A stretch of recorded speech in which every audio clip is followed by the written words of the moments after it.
Ada Jajang Sunandar, Dika, Bagindo Ihsan, dan Dika Afrian. Makasih sudah menonton, komentar dan subscribe channel ini. Halo guys, selamat datang kembali di channel Murfiin Studio. Untuk warga bucin dimanapun kalian berada, Babang akan mereview film Jepang yang membuat jiwa jomblo kalian meronta-ronta. Film yang berasal dari Jepang ini berjudul Mission of Love 2018. Menceritakan siswi SMP yang tidak berpengalaman dengan cinta. Ia secara diam-diam membuat novel dengan seorang pria yang dijadikan kelinci percobaan di dunia nyata, hingga ia benar-benar jatuh cinta. Sebelum menonton, jangan lupa klik tombol subscribe dan tombol loncengnya, agar kalian tidak ketinggalan video Babang selanjutnya. Berikut juga, pemeran yang bermain di film ini. Tanpa berlama-lama, langsung saja. Chae Kidut. Cerita bermula dengan siswi bernama Yukina yang sedang berbincang dengan sepupunya yaitu Akira. Yukina adalah penulis novel secara online. Ia biasa menulis novel tentang persahabatan dan hayalan. Entah apa yang ia hayal. Ya nggak tahu, tanya yang mau tanya saya. Tapi baru-baru ini, penggemarnya meminta agar Yukina membuat novel tentang percintaan. Karena Yukina tidak pernah pacaran, atau perawan ting-tiing, Yukina pun bingung untuk menulis novel tersebut. Akira pun mendapat ide untuk melakukan simulasi percintaan. Ia pun mengajukan diri untuk menjadi pasangan Yukina.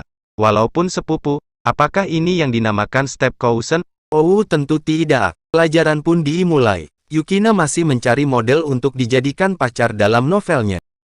Terlihat murid yang seperti Babang Murfin, datang terlambat. Ia adalah Kitami. Seseorang yang populer, tapi menurut Yukina, ia adalah cowok yang membosankan. Di jam istirahat, Yukina sedang berjalan-jalan di sekitaran sekolah. Ia pun tak sengaja melihat Kitami yang sedang berdua dengan siswi lain. Siswi itu berkata, kalau ia baper karena telah dipegang tangannya. Yukina yang sedang menguping pun, diketahui oleh Kitami. Di saat mereka sedang mengobrol, Kitami dipanggil ke ruang guru. Yukina yang juga pergi, tak sengaja menginjak buku catatan Kitami yang terjatuh. Di ruang kelas, terlihat Kitami yang sedang mencari buku catatannya. Yukina pun menunjukkan buku catatan yang terjatuh tadi, dan ia membacakan hobi dari Kitami. Hobinya adalah, menolak semua cewek yang mendekatinya. Kitami lalu berkata, jika ia senang mengendalikan orang lain sesukanya. Dengan cara, cari perhatian kepada orang di sekitarnya. Karena Yukina menganggap Kitami orang yang paling buruk sedunia, ia pun mulai mengancam Kitami. Kitami pun ingin catatannya dikembalikan, tapi apa daya si cewek kacamata ini, sudah mengkopi semua catatan di tukang fotokopi Kang Ujang, di depan sekolah. Ancaman pun dimulai. Yukina berkata, jika rahasiamu tak ingin terungkap, jatuh cintalah kepadaku.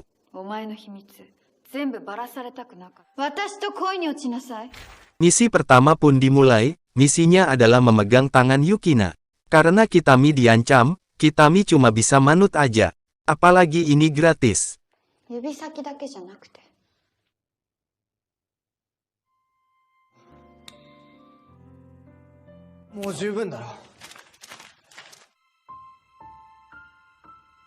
Setelah melakukan hal tersebut, Yukina menceritakan pengalamannya dan ditulis di novel yang ia buat. Ia pun memberikan hasilnya kepada editor eksekutif Yukina yang bernama Simonita Yuji. Simonita sangat senang dengan hasil yang ditulis Yukina. Novel tersebut diberi judul Kakeru Murid Pindahan. Karena Yukina adalah penulis novel online yang populer, editor pun mempromosikan Yukina agar novelnya dapat diadaptasi menjadi film.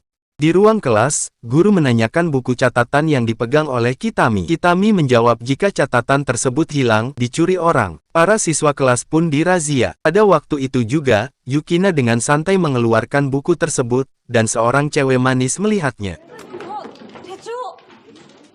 Ketika Kitami ingin merebut kembali, Yukina pun membacakan isi dalam catatan tersebut.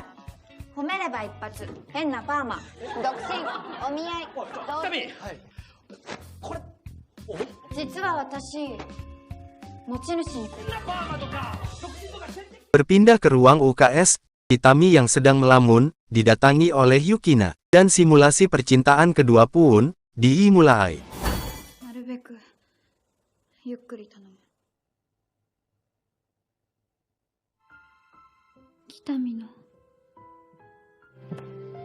Sehabis dipeluk, Yukina jadi ketagihan. Misi yang ketiga pun langsung dilaksanakan.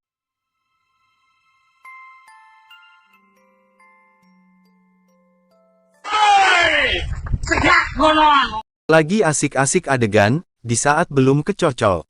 Teman masa kecil Kitami datang, ia bernama Mizuno. Kalau mau ikutan, sama aja neng. Mumpung AA lagi nganggur. Kitami pun, akhirnya pergi. Di lorong sekolah, Akira bertanya apakah semua yang ditulis ke novel adalah pengalaman pribadi. Yukina pun menjawab. Iya AA, semua itu kan dari saranmu.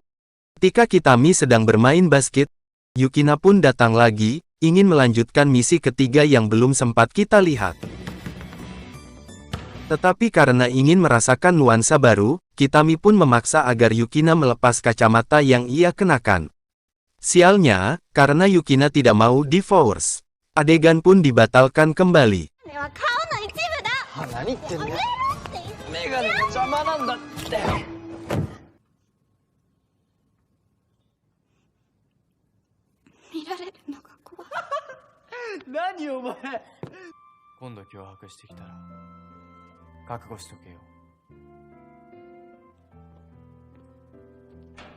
Di saat Yukina sedang sendiri di kelas, ia dihampiri oleh Akira. Akira bertanya tentang adegan ketiga yang belum sempat diselesaikan. Karena cinta itu buta, Akira yang sambil memeluk Yukina, berkata kalau ia tak rela jika ia dicium orang lain. Karena ia menyukai Yukina dari kecil. Tanpa sadar, Kitami melihat mereka berdua. Dilanjut dengan Akira yang menyosor ke bibirnya Yukina. Adegan pun belum selesai terlihat, dan Kitami langsung pergi. Gagal maning, gagal maning. Yukina menolak dicium karena Akira bukan sebagai model novelnya, dan Yukina juga tak mengerti apa itu cinta.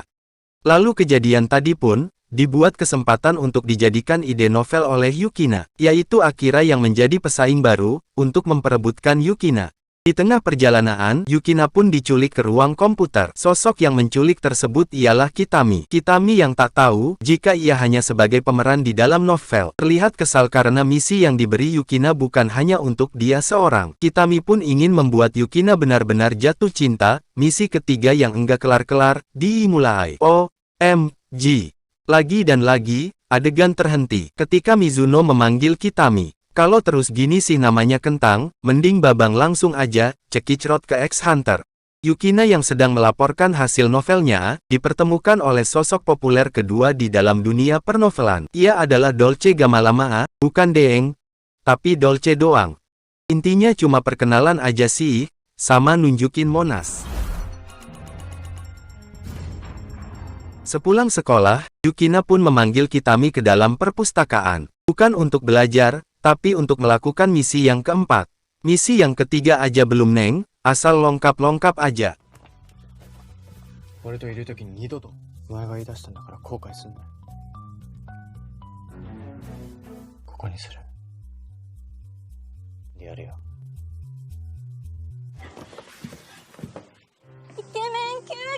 Setelah melakukan cupang, terlihat ciwi-ciwi yang sedang membicarakan novel Kakeru anak pindahan. Mereka agak terlihat kecewa karena Kakeru dianggap vampir, yang membuat karakternya menjadi terlihat fiksi. Yang ciwi-ciwi mau adalah agar Kakeru merasakan sakit hati yang lebih dalam.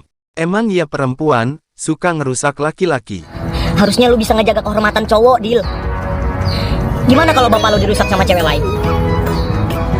Sakit. Dengan setelan modis, Yukina mendatangi rumah Kitami. Lalu terlihat Dolce yang sehabis jalan-jalan masuk ke rumah tersebut. Yukina pun bertanya. Kamu mau ngapain? Ente kadang-kadang. Dolce pun menjawab. Lah kepiye toh mbak, ini kan rumahku. Di sini diketahui jika Dolce dan Kitami adalah adik kakak, satu bapak, lain emak. Setelah di dalam rumah, ternyata Kitami sedang healing-healing ke pantai. Kitami pun memutuskan untuk menyusul ke sana. Setelah sampai, Yukina pun ingin melakukan misi yang kelima, yaitu bertanya kenapa cinta itu menyakitkan. Lalu terlihat Dolce yang ingin membuat cemburu Kitami.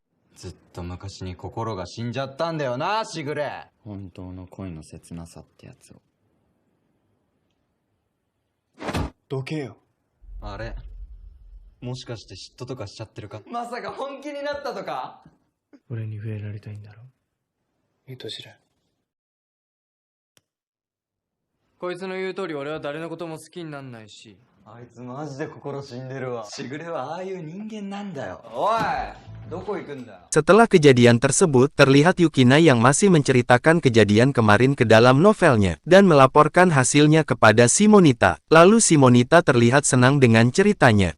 Ketika ingin pulang, Yukina pun dikirim pesan oleh Dolce. Di sini terlihat Dolce mengajak Yukina untuk mengobrol di Warkop Purnama. Dolce yang mengetahui Yukina menulis novel berdasarkan kisah nyata, ia menyarankan, jika menulis novel tersebut, bisa menghilangkan minat pembaca. Dan karena kegalauan, Yukina menjadi tak bisa menulis lagi. Yukina yang pergi pun seketika tangannya ditarik. Pagi pun tiba, Akira yang masih belekaan melihat Yukina yang bergandengan dengan Dolce di saat berangkat sekolah. Di perjalanan, mereka pun bertemu dengan Kitami dan Mizuno yang juga sedang berduaan. Dolce pun mengatakan jika ia resmi pacaran dengan Yukina. Kitami dengan muka jeles mengatakan, Sok atuh, sekalian kalau bisa dibungkus. Kitami pun pergi, seperti mau nangis. Mizuno yang terlihat senang, mengucapkan, Selamat ya, jangan lupa pajak jadiannya. Ditunggu lo. Lalu diperlihatkan kembali, Akira yang masih mengharap Yukina. Akira mengatakan, jika Yukina sudah menghancurkan hatiku, kamu gandeng Dolce, dan mau dicipok Kitami. Terus aku kapan? Ia pun pergi dengan kecewa. Dengan perasaan campur aduk, Yukina menelpon Simonita. Ia mengatakan ingin pensiun dari dunia pernovelan. Dolce yang mengetahui jika novelnya hiatus, mengundang Yukina ke rumahnya. Terlihat rencana Dolce kemarin ketika di Warkop Purnama, ia berpura-pura pacaran, dan mengancam Yukina, jika akan membocorkan kalau Kitami dimanfaatkan untuk kepentingan membuat novel. Dolce melakukan hal tersebut, untuk membuat Kitami cemburu dan kesal, karena ia merasa tak dianggap di keluarganya, dan Kitami selalu dinomor satukan. Ia pun lalu mencoba memperkaos Yukina.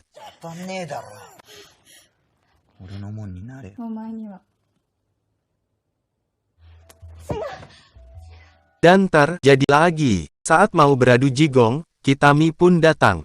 Kitami yang semakin kesal mengatakan, Dasar cewek sekolah, dilempar sana-sini mau, kayak piala bergilir. Di sisi lain, Dolce terlihat senang karena berhasil membuat Kitami kesal. Keesokan harinya, Simonita memberi kabar, jika penulis novel 2 teratas, akan menulis kisahnya secara live, dan itu artinya, menjadikan pembuat novel terekspos wajahnya. Di sekolah, Yukina mengajak Kitami lagi, untuk melakukan misi selanjutnya. Mungkin karena buku catatan masih dipegang Yukina, Kitami pun setuju. Singkatnya, Yukina yang sudah bersolek sedang menunggu di danau. Kitami pun datang, dan Yukina mengatakan, jika ia tidak melakukan misi dengan orang lain. Ia pun mengatakan jika Kitami sudah lama tidak memakai senyum palsu di wajahnya, seperti Yukina yang menjadikan kacamatanya sebagai topeng. Musik. Tetapi buka dulu topengmu, buka dulu topengmu. Kitami pun menanyakan misi terakhir, lalu Yukina menjawab. Mission 90. Terlihat Yukina yang malah curhat saat ia kecil. Yukina pun bertanya, Kenapa sih ya, ganteng-ganteng enggak mau jatuh cinta? lalu kita di sini, diperlihatkan masa kecil Kitami, yang ditinggalkan oleh ibunya.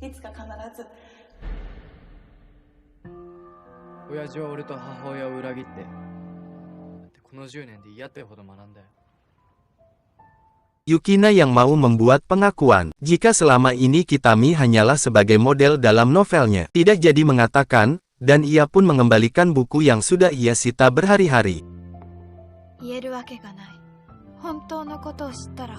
Sesampainya Kitami di rumah, ia pun diberikan tiket menonton battle novel oleh Dolce. Kitami pun tak mau datang, karena ia tak suka novel. Dolce pun menyebut nama Yukina, sehingga ia pun tertantang. Terlihat kembali Kitami yang sedang menelpon editornya. Simonita ketar-ketir, karena Yukina mengundurkan diri dari siaran langsung pertandingan novelnya. Dolce juga takut, karena jika Yukina tidak hadir, adaptasi novel ke film, tidak akan dilaksanakan. Esoknya, Yukina yang sedang memikirkan banyak hal, didatangi si bucin Akira. Ia pun hanya bisa pasrah, dan menganggap jika ia sekedar kakak adean aja, dan Akira pun memberikan semangat, agar ia melanjutkan battle tersebut. Ketika ingin pulang, terlihat Yukina yang dihampiri oleh psikocrot Dolce, yang ingin agar battle terus dilaksanakan, dan Dolce ingin populer.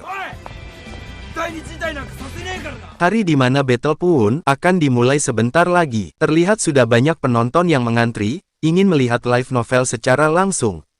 Karena Yukina belum juga sampai ke studio Trans Typo, si Monita pun ditanyakan kepastian oleh tim kreatif, apakah Yukina bisa datang.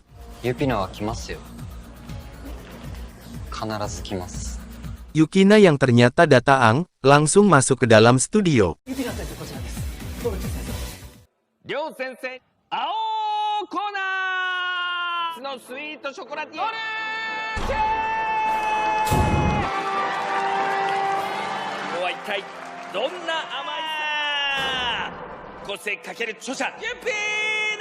Begitulah kurang lebih pembukaan acara tersebut. Terlihat Kitami dan Mizuno pelangap-longo karena terkejut, dan battle pun dimulai.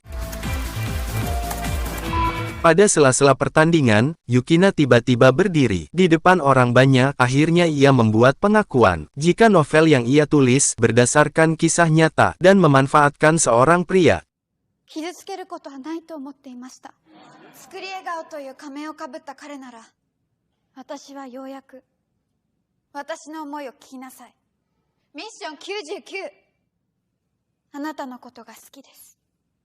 Kitami pun beranjak dari kursinya, tapi bukan untuk mendekatinya, apalagi kebelet boker. Ia hanya pergi, karena merasa sudah terzolimi. Lalu di pintu keluar, Akira pun menghadangnya. Ia menunjukkan novel online Yukina, agar Kitami mau membacanya. Yukina yang menangis, langsung meninggalkan studio. Ia kembali ke tempat favoritnya di masa kecil, sambil merenung karena kesalahannya.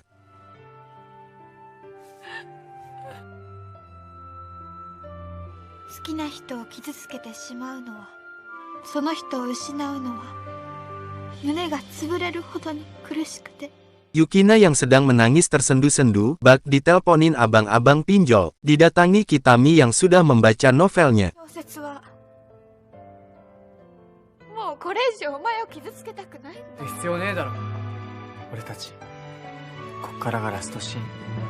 Akhirnya setelah sekian lama, adegan bersilat lidah pun terlaksana. Maaf cuma babang yang boleh lihat, biar kalian penasaran. Padahal aslinya sih, takut kena dolar kuning.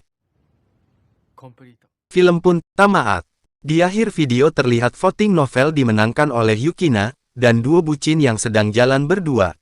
Dari film ini kita menyadari, jika cinta tak bisa asal pilih, yang ada salah satu tersakiti, karena permainan yang dijalani. Itulah quotes Babang Murfin. Jika kalian suka dengan video Babang, tolong subscribe, komen dan tombol loncengnya diaktifkan ya, biar update baru ada notifnya. See you, bye-bye.